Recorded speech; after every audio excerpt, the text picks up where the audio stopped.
America ಅಧ್ಯಕ್ಷ Trump ವಿಧಿಸಿರುವಂತಹ ಪ್ರತಿ ಸುಂಕವು ಜಾಗತಿಕ ಮಾರುಕಟ್ಟೆಯಲ್ಲಿ ಅಲ್ಲೋಲ ಕಲ್ಲೋಲ ಸೃಷ್ಟಿಸಿದೆ.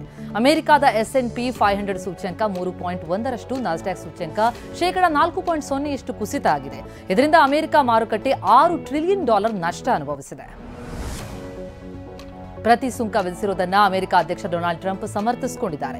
ವಾಷಿಂಗ್ಟನ್ನಲ್ಲಿ ಮಾತನಾಡಿದಂತಹ ಅವರು ಚೀನಾದಿಂದ ಪೆನ್ಸಿಲ್ಗಳನ್ನು ಖರೀದಿಸುವ ಸವಲತ್ತುಗಾಗಿ $1 ಟ್ರಿಲಿಯನ್ ಕಳೆದುಕೊಳ್ಳುವುದಿಲ್ಲ ಅಂತ ತಿಳಿಸಿದ್ದಾರೆ. ಟ್ರಂಪ್ ಟಾರಿಫ್ ಭೀತಿಗೆ ಭಾರತೀಯ ಷೇರು ಮಾರುಕಟ್ಟೆಯಲ್ಲಿ ತಲ್ಲಣ ಆಗಿದೆ. ಷೇರು ಮಾರುಕಟ್ಟೆಯಲ್ಲಿ ವಹಿವಾಟು ಆರಂಭ ಆಗ್ತಾ ಇದ್ದಂತೆ ಸೆನ್ಸೆಕ್ಸ್ 3,000 ಪಾಯಿಂಟ್ಸ್, ನಿಫ್ಟಿ 1,000 ಪಾಯಿಂಟ್ ಕುಸಿತ ಆಗಿದೆ. ಷೇರು ಮಾರುಕಟ್ಟೆ ಕುಸಿತದಿಂದಾಗಿ ಹೂಡಿಕೆದಾರರು ಕಂಗಾಲಾಗಿದ್ದಾರೆ.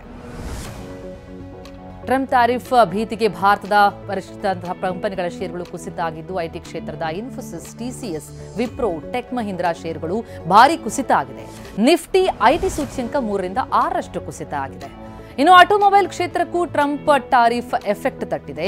Mahindra and Mahindra, Tata Motors, Maruti Suzuki ಕಂಪನಿಗಳ ಷೇರು ಕುಸಿತ ಆಗಿದ್ದು, ನಿಫ್ಟಿ ಆಟೋ ಸೂಚ್ಯಂಕ 4% ಇಳಿಕೆಯಾಗಿದೆ.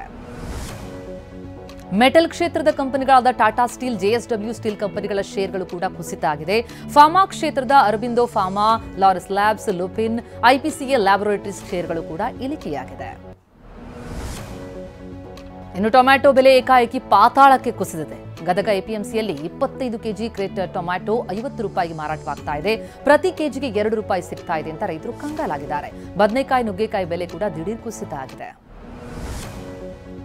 ಟೊಮ್ಯಾಟೊ ಬೆಲೆ ಕುಸಿತಕ್ಕೆ ಅನ್ನದಾತರು ಆಕ್ರೋಶ ವ್ಯಕ್ತಪಡಿಸಿದ್ದಾರೆ. ಕ್ವಿಂಟಲ್ ಗಟ್ಟಲೆ ಟೊಮ್ಯಾಟೊ ತಂದರೂ ರೈತರ ಜೇಬು ಖಾಲಿ ಆಗ್ತಾ ಇದೆ. ಟೊಮ್ಯಾಟೊ ಕಟಾವಿಗೆ ಒಬ್ಬರಿಗೆ ₹300 ಕೊಡಬೇಕು ಕೂಲಿಯನ್ನ. ಎಪಿಎಂಸಿಯಲ್ಲಿ ದಲ್ಲಾಳಿಗೆ ₹10 ಕೊಡಬೇಕು, ನಮಗುಳಿಯೋದು ₹10 ಮಾತ್ರ ಅಂತ ಕಿಡಿಕಾರಿದ್ದಾರೆ. ಮಡಿಕೇರಿಯಲ್ಲಿ ಪ್ರವಾಸಿ ಮಹಿಳೆಗೆ ಕಿರುಕುಳ ಕೊಟ್ಟಂತಹ ಆರೋಪ ಕೇಳಿಬಂದಿದ್ದು, ಪ್ರವಾಸಕ್ಕೆ ಬಂದಿದ್ದ ತಾಯಿ ಮಗಳಿಗೆ ಹೋಮ್ ಸ್ಟೇ ನಿರ್ವಾಹಕ ಪ್ರವೀಣ್ ಎಂಬಾತ ಕಿರುಕುಳ ಕೊಟ್ಟಿದ್ದಾನೆ. ಮುಂಜಾನೆ 3 ಗಂಟೆಗೆ ಬಂದು ಹೋಮ್ ಸ್ಟೇ ಬಾಗಿಲು ಬಡಿದು ಹಿಂಸೆ ಕೊಟ್ಟಿದ್ದಾನೆ ಅಂತ ಮಹಿಳೆ ದೂರಿದ್ದಾರೆ. ಬೆಂಗಳೂರಿನ ಚಾಮರಾಜಪೇಟೆ ರಾಘವೇಂದ್ರ ಕಾಲನಿಯಲ್ಲಿ ಕಲುಷಿತ ನೀರು ಬರ್ತಾ ಇದೆ. ಕಾಲನಿಯ ಬೋರ್ವೆಲ್ನಲ್ಲಿ ಪೆಟ್ರೋಲ್ ಮಿಶ್ರಿತ ನೀರು ಬರ್ತಾ ಇದ್ದು, ಬಳಕೆ ಮಾಡದಷ್ಟು ಹದಗೆಟ್ಟಿದೆ. ನೀರು ಕುಡಿಯೋದಕ್ಕಾಗ್ತಿಲ್ಲ ಅಂತ ನಿವಾಸಿಗಳು ಆತಂಕದಲ್ಲಿದ್ದಾರೆ. ಸಮೀಪದ ಬಂಕ್ನಿಂದಲೇ ಪೆಟ್ರೋಲ್ ಸೋರಿಕೆಯಾಗಿದೆ ಎನ್ನಲಾಗಿದೆ.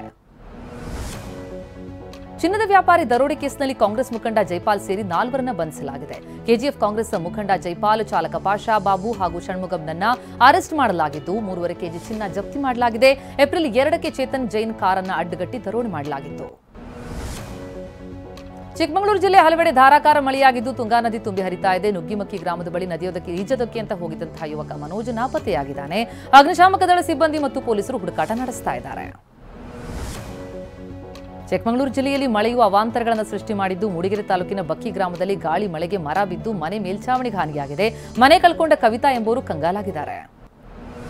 ಉಪಮುಖ್ಯಮಂತ್ರಿ ಡಿಕೆಶಿ ಅವರನ್ನ ನಾಸಿರ್ ಹುಸೇನ್ ಭೇಟಿಯಾಗಿದ್ದಾರೆ. ಎಐಸಿಸಿ ಪ್ರಧಾನ ಕಾರ್ಯದರ್ಶಿ, ರಾಜ್ಯಸಭಾ ಸದಸ್ಯರಾಗಿರುವಂತಹ ನಾಸಿರ್ ಹುಸೇನ್ ಬೆಂಗಳೂರಿನ ಸದಾಶಿವನಗರದ ಡಿಕೆ ನಿವಾಸಕ್ಕೆ ಭೇಟಿ ಕೊಟ್ಟರು. ನಾಸಿರ್ ಹುಸೇನ್ ನಿನ್ನೆ ರಾತ್ರಿ ಸಿಎಂ ಭೇಟಿ ಮಾಡಿದ್ರು.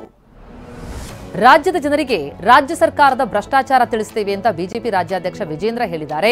ಮೈಸೂರಲ್ಲಿ ಮಾತನಾಡಿದ ಅವರು, ಅಯೋಗ್ಯ ಸರ್ಕಾರದಿಂದ ಬೆಲೆ ಏರಿಕೆಯಾಗಿದ್ದು ಮುಸ್ಲಿಮರ ಓಲೈಕೆ ಮಾಡ್ತಾ ಇದೆ ಸರ್ಕಾರ ಅಂದಿದ್ದಾರೆ. ಮಹಾರಾಜರಿಗೆ ಸೇರಿರುವಂತಹ ಖಾಸಗಿ ಆಸ್ತಿಯನ್ನ ತಮ್ಮ ಹೆಸರಿಗೆ ಮಾಡಿಕೊಡುವಂತೆ ಪ್ರಮೋದಾದೇವಿ ಮನವಿ ಮಾಡಿದ್ದಾರೆ. ಮಾರ್ಚ್ 20ರಂದು ಚಾಮರಾಜನಗರ ಡಿಸಿಗೆ ಪತ್ರ ಬರೆದಂತಹ ಪ್ರಮೋದಾದೇವಿ, ಚಾಮರಾಜನಗರ ತಾಲೂಕಿನಲ್ಲಿ 4,500 ಎಕರೆಗೂ ಹೆಚ್ಚು ಭೂಮಿ ಇದ್ದು ತಮ್ಮ ಹೆಸರಿಗೆ ಖಾತೆ ಮಾಡಿಕೊಡಿ ಅಂತ ಮನವಿ ಮಾಡಿಕೊಂಡಿದ್ದಾರೆ.